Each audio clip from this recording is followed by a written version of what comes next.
ಭಾರತ ಸರ್ಕಾರದ ಪರಿಶಿಷ್ಟ ಜಾತಿ ಪರಿಶಿಷ್ಟ ವರ್ಗಗಳ ದೌರ್ಜನ್ಯ ಸಮಿತಿ ಸದಸ್ಯ ಇದ್ದೀನಿ. ಒಳ ಮೀಸಲಾತಿ ಭಾಳಷ್ಟು ವರ್ಷಗಳಿಂದ ಕೊಡಬೇಕು ಅಂತೇಳಿ ಹೋರಾಟ ಇತ್ತು, ಅದು ಮಾಡಿದ್ದಾರೆ. ಕಳೆದ BJP ಸರ್ಕಾರದಲ್ಲಿ ಮಾಧುಸ್ವಾಮಿ ಅವರ ಒಂದು ಅಧ್ಯಕ್ಷತೆಯಲ್ಲಿ ಒಂದು ಸಮಿತಿ ಶಿಫಾರಸು ಮಾಡಿತ್ತು. ಲೆಫ್ಟ್ ಸಮುದಾಯಕ್ಕೆ 6%, ರೈಟ್ ಸಮುದಾಯಕ್ಕೆ 5.5%, 4.5% ಬೋವಿ ಲಂಬಾಣಿ ಕೊರ್ಮ ಸಮಾಜಕ್ಕೆ ಮತ್ತು ಅಲೆಮಾರಿ ಸಮಾಜಕ್ಕೆ 1% ಅಂತ ಶಿಫಾರಸು ಮಾಡಿತ್ತು. ಯಥಾವತ್ತಾಗಿ ಗೌರವಾನ್ವಿತ ನ್ಯಾಯಮೂರ್ತಿಗಳಂಥ ನಾಗಮೋಹನ್ ದಾಸ್ ಸಾಹೇಬರು ಸಹ ಅದನ್ನೇ ಶಿಫಾರಸು ಮಾಡಿದರು. ಮತ್ತು ಸುಪ್ರೀಂ ಕೋರ್ಟು ಏನು ಒಂದು ಡೈರೆಕ್ಷನ್ ಏನಿತ್ತು, ಜನಸಂಖ್ಯಾವಾರು ಮೀಸಲಾತಿ ಕೊಡಿ, ಒಳ ಮೀಸಲಾತಿ ಮಾಡ್ಬೋದು ರಾಜ್ಯ ಸರ್ಕಾರಗಳು ಅಂತ ಒಂದು ಆದೇಶ ಕಳೆದ ವರ್ಷ ಮಾಡಿತ್ತು.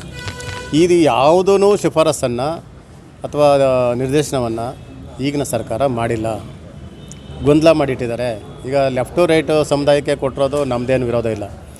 ಬೋವಿ ಲಂಬಾಣಿ ಕೊರ್ಮ ಸಮಾಜ ಏನು ಕೊಟ್ಟಿದ್ದಾರೆ ಅದು 4.5% ಕೊಟ್ಟಿದ್ದರು. ಅಲ್ಲಿಗೂ ನಮಗೆ 5.5% ಬರಬೇಕಾಯಿತು ಜನಸಂಖ್ಯಾವಾರು, ಕನಿಷ್ಠ 5 ಆದರೂ ಕೊಡಬೇಕಾಯಿತು. ಈಗ 5 ಕೊಟ್ಟು ಏನು ಮಾಡಿದ್ದಾರೆ, ಅಲೆಮಾರಿ ಸಮಾಜಕ್ಕೆ 1% ಪ್ರತ್ಯೇಕವಾಗಿ ಕೊಟ್ಟಿದ್ದರು. ಅವ್ರನ್ನ ತೆಗೆದು ನಮಗೆ ಸೇರಿಸ್ಬಿಟ್ಟಿದ್ದಾರೆ.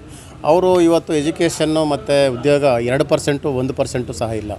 ಇವತ್ತೂ ಅವ್ರಿಗೆ ಇರೋಕ್ಕೆ ಸರಿಯಾದಂಥ ನೆಲೆ ಇಲ್ಲ. ಅಸಂಘಟಿತರು ಮತ್ತು ಧ್ವನಿ ಇಲ್ಲದಂಥ ಸಮಾಜಗಳವರು ಸುಮಾರು 59 ಜಾತಿಗಳನ್ನು ನಮ್ಮ ಜೊತೆಗೆ ಸೇರಿಸಿದ್ದಾರೆ. ಅವ್ರನ್ನ ಮಾನವೀಯತೆ ದೃಷ್ಟಿಯಿಂದ ಮತ್ತು ನೈತಿಕವಾಗಿ ಅವ್ರಿಗೆ ಪ್ರತ್ಯೇಕವಾಗಿ 1% ಮೊದಲನೇದು ಅಂಥವ್ರಿಗೆ ಮೊದಲಿಗೆ ಅವ್ರಿಗೆ ರಿಸರ್ವೇಷನ್ನು ಕೊಟ್ಬಿಟ್ಟು ಉಳಿದಿದ್ದು ಬೇರೆಯವ್ರಿಗೆಲ್ಲ ಹಂಚ್ಬೇಕಾಯಿತು. ಇವತ್ತು ಅನ್ಯಾಯ ಮಾಡಿದ್ದಾರೆ ರಾಜ್ಯ ಸರ್ಕಾರ. ಇದನ್ನ ಕೂಡಲೇ ಸರಿಪಡಿಸ್ಬೇಕು. ಬೋವಿ ಲಂಬಾಣಿ ಕೊರ್ಮ ಸಮಾಜಕ್ಕೆ 5% ಇಟ್ಟು ಅಲೆಮಾರಿ ಸಮಾಜಕ್ಕೆ 1% ಸಪ್ರೇಟಿಗೆ ಕೊಡಬೇಕು. ಅವ್ರಿಗೆ ಏನೋ ಒಂದು 1% ನಾವು ಏನೋ ಒಂದು ಪ್ರತ್ಯೇಕವಾಗಿ ಅವ್ರಿಗೇನೋ ಒಂದು ನೋಡ್ತೀವಿ ಮಾಡ್ತೀವಿ ಅಂತಂದರೆ ಆಗೋದಿಲ್ಲ.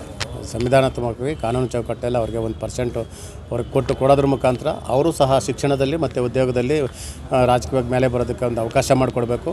ನೀವು ಮಾಡಿಕೊಡ್ಬೇಕು ಅಂಥೇಳಿ ಅವೈಜ್ಞಾನಿಕವಾಗಿ ಮಾಡಿದರೆ ಇದನ್ನು ಖಂಡಿಸಿ ನಾವು 10ನೇ ತಾರೀಕು ಬುಧವಾರ ಫ್ರೀಡಮ್ ಪಾರ್ಕಲ್ಲಿ ಬೆಂಗಳೂರಲ್ಲಿ ರಾಜ್ಯಾದ್ಯಂತ ಸುಮಾರು 1.5 ಲಕ್ಷ ಜನ ಸೇರಿ ನಾವು ಇದನ್ನು ವಿರೋಧ ಮಾಡ್ತಾಯಿದ್ದೀವಿ.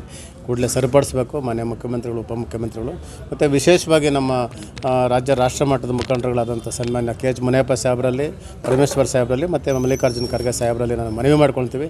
ಈ ಗೊಂದಲನ ತಾವು ಸಹ ಮುಖ್ಯಮಂತ್ರಿಗಳಿಗೆ ಹೇಳಿ ಸರಿಪಡಿಸಿ ನಮ್ಮ ಸಮಾಜಗಳನ್ನು ಬೇಡಿಕೆಯನ್ನು ತಾವು ಈಡೇರಿಸಬೇಕು. ಕಾರಣ ನಾವೆಲ್ಲ ನಿಮಗೆ ನಮ್ಮ ಸಮಾಜದವರು, ಎಲ್ಲರೂ ಸಮಾಜದವರು, ವಿಶೇಷವಾಗಿ ನಮ್ಮ KH ಮುನಿಯಪ್ಪ ಸಾಹೇಬರಿಗೆ ಬೋವಿ ಲಂಬಾಣಿ ಕೊರ್ಮ ಸಮಾಜದವರು ಸಹ ಹೆಚ್ಚು ಓಟನ್ನು ಕೊಟ್ಟಿದ್ದಾರೆ. ಹಾಗಾಗಿ ಈ ಧ್ವನಿ ಇಲ್ಲದಂಥ ಅಸಂಘಟಿತ ಸಮಾಜಗಳ ಬಗ್ಗೆ ತಾವು ಸಹ ಧ್ವನಿ ಮಾಡಬೇಕು, ಧ್ವನಿ ಎತ್ತಬೇಕು ಸರ್ಕಾರದಲ್ಲಿ ಅಂತ ಹೇಳ್ತಾ ಮುಖ್ಯಮಂತ್ರಿಗಳಿಗೆ ಸೂಕ್ತ ನಿರ್ದೇಶನ ತಾವು ಕೊಡಬೇಕು ಮನವಿ ಮಾಡ್ಕೊಳ್ತಾ ಇದ್ದೀವಿ ಅಂತ ಹೇಳ್ತಾ ಇದ್ದೀವಿ.